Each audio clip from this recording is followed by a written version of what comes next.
1492 میں جب Christopher Columbus اس نئی سرزمین پر اترا تو اسے معلوم نہیں تھا کہ صرف 284 سال بعد ہی یہاں ایک ایسا ملک ابھرے گا جو اپنے نظام حکومت اور طاقت کی وجہ سے دنیا بھر میں جانا جائے گا۔ کولمبس سے لے کر آج کے امریکہ تک کے سفر کی کہانی طویل ہے۔ اس کہانی میں جہاں کچھ افراد قداور شخصیات بن کر ابھرے، اسی طرح کچھ جگہوں کو تاریخی واقعات کا گواہ ہونے کی وجہ سے ایک اچھوتا مقام حاصل ہوا۔ امریکہ کے مشرقی ساحل پر واقع ریاست پینسلوینیا کا شہر فیلاڈیلفیا انہی میں سے ایک ہے۔ لائبریری آف کانگریس سے منسلک تاریخ دان جیرارڈ گیوالٹ کہتے ہیں امریکی تاریخ میں فیلاڈیلفیا کو خاصی اہمیت حاصل ہے۔ فیلاڈیلفیا میں آزادی کی قرارداد تیار اور پھر منظور کی گئی۔ یہاں پر آئین لکھا اور منظور کیا گیا۔ اگرچہ یہ دارالحکومت تو نہیں رہا، لیکن شناخت اور پہچان کے اعتبار سے فیلاڈیلفیا امریکہ کا دارالحکومت ہے۔ برطانوی تسلط کے خاتمے اور نئے ملک کے قیام میں جن اہم شخصیات نے اپنا کردار ادا کیا، ان میں سے ایک بینجمن فرینکلن تھے۔ بینجمن فرینکلن کے روپ میں یہ ہیں رالف آرچبالڈ، جو امریکہ اور فیلاڈیلفیا کی کہانی کو زندہ رکھے ہوئے ہیں۔ امریکی رہنما جس قسم کی اقدار اور معاشرے کی تشکیل چاہتے تھے، ان کے خد و خال بنانے میں فرینکلن نے اہم کردار ادا کیا۔ بینجمن فرینکلن کہتے ہیں کہ برطانوی نوآبادیات کا زوال اس لیے ہوا کہ برطانوی حکمران کالونیز کو وہ حقوق دینے کو تیار نہیں تھے جو برطانوی شہریوں کو حاصل تھے۔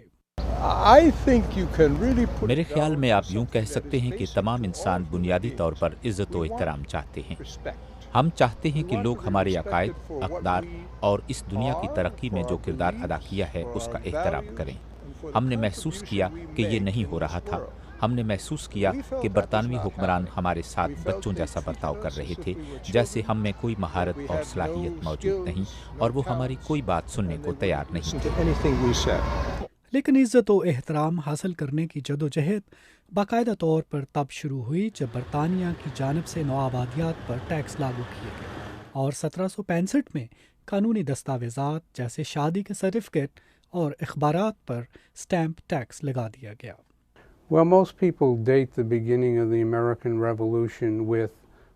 زیادہ تر لوگ سمجھتے ہیں کہ امریکی انقلاب کا آغاز اسٹیمپ ایکٹ کرائسس سے ہوا، جب مقامی امریکن انڈینز اور فرانسیسیوں کے درمیان جنگ کے بعد جنوبی سرحدوں پر فرانسیسی دشمنوں کا خاتمہ ہو چکا تھا، جس کی وجہ اس وقت ریاست متحدہ اپنے آپ کو پہلے کی نسبت زیادہ آزاد دیکھنے لگا، جس کی ایک وجہ یہ تھی کہ اسے مقامی امریکیوں اور فرانسیسیوں سے خطرات کم ہو گئے تھے، اور برطانیہ نے امریکی نوآبادیات پر ٹیکس لاگو کر دیے۔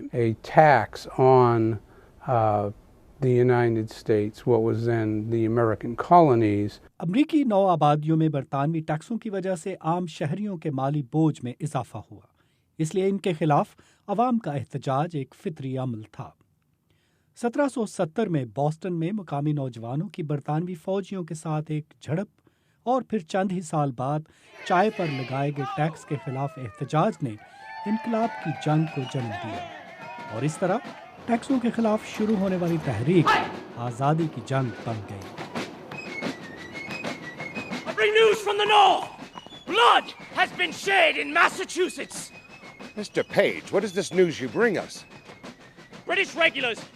بوسٹن سے جنرل تھامس گیج نے لیگزنگٹن میں شاہی دستوں کو گوداموں سے بارود نکالنے کا حکم دیا ہے۔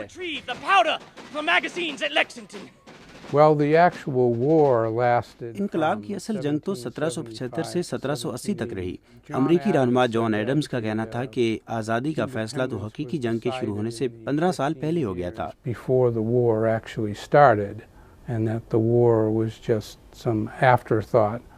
امریکہ میں آج 50 ریاستیں ہیں، لیکن 18ویں صدی میں یہ 13 ریاستوں کا ایک مجموعہ تھا، جس کے بارے میں اہم فیصلے کانٹیننٹل کانگریس کرتی تھی۔ کانٹیننٹل کانگریس کا پہلا اجلاس فیلاڈیلفیا میں ہوا، جس میں 13 کالونیز کے وفود نے شرکت کی۔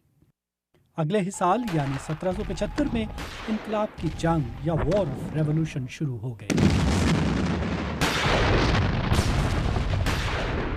امریکی رہنما تھامس جیفرسن نے ایک موقع پر اس جنگ کو بنیادی حقوق کے تحفظ کے لیے ناگزیر قرار دیا۔ اب جب کہ ہم نے آزادی کی رسی کو تھام لیا ہے، ہم ورجینیا کی سابق نو آبادیات کی حیثیت سے ان دلائل میں بڑے حوصلے سے شریک ہو رہے ہیں، اور جب ہمارے تحفظات کا حل نہیں نکالا گیا تو تب ہم نے اپنے حقوق کے تحفظ کے لیے اپنے فطری حق یعنی مسلح جد و جہد کا سہارا لیا، اور اب ہم جنگ کے ذریعے اپنے بنیادی حقوق کو مزید تحفظ دینا چاہتے ہیں، جو کہ ہر انسان کی آزادی کے لیے لازمی جز ہے۔ as the requisite of the freedom of man. Well, they saw themselves as having a common enemy, Great Britain, and they all had ان تمام نو آبادیات کے متحد ہونے کی ایک وجہ یہ تھی کہ سب برطانیہ کو اپنا دشمن سمجھتے تھے۔ تمام میں کسی نہ کسی شکل میں نمائندہ حکومتیں موجود تھیں جن سے وہ خائف تھے اور اپنے آپ کو ہمزاد یا ایک ہی قوم سمجھتے تھے، حالانکہ وہ ایک دوسرے سے کسی حد تک مختلف بھی تھے۔ جیسے کچھ ریاستوں میں دوسروں کی نسبت انگریزی کی بجائے دیگر زبانیں بولنے والوں کی تعداد زیادہ تھی، مگر انہوں نے اپنے درمیان یکجہتی کا احساس پیدا کر لیا۔ But they developed a common sense of unity. لیکن اس وقت کی بحری طاقت برطانیہ سے جنگ کوئی آسان کام نہیں تھا۔ اس وقت خطرہ تھا کہ جو بھی بادشاہت کے خلاف آواز اٹھائے گا اسے باغی سمجھا جائے گا۔ بہت لوگ خوفزدہ تھے، مگر ہم میں سے جو سمجھتے تھے کہ مستقبل کے لیے ایک اچھی وراثت چھوڑنا اہم ہے، وہ اس طرح کے خطرے مول لینے کو تیار تھے۔ اگر ہم انقلاب کی جنگ ہار جاتے تو پھر یقیناً کسی کو بھی پھانسی دی جا سکتی تھی۔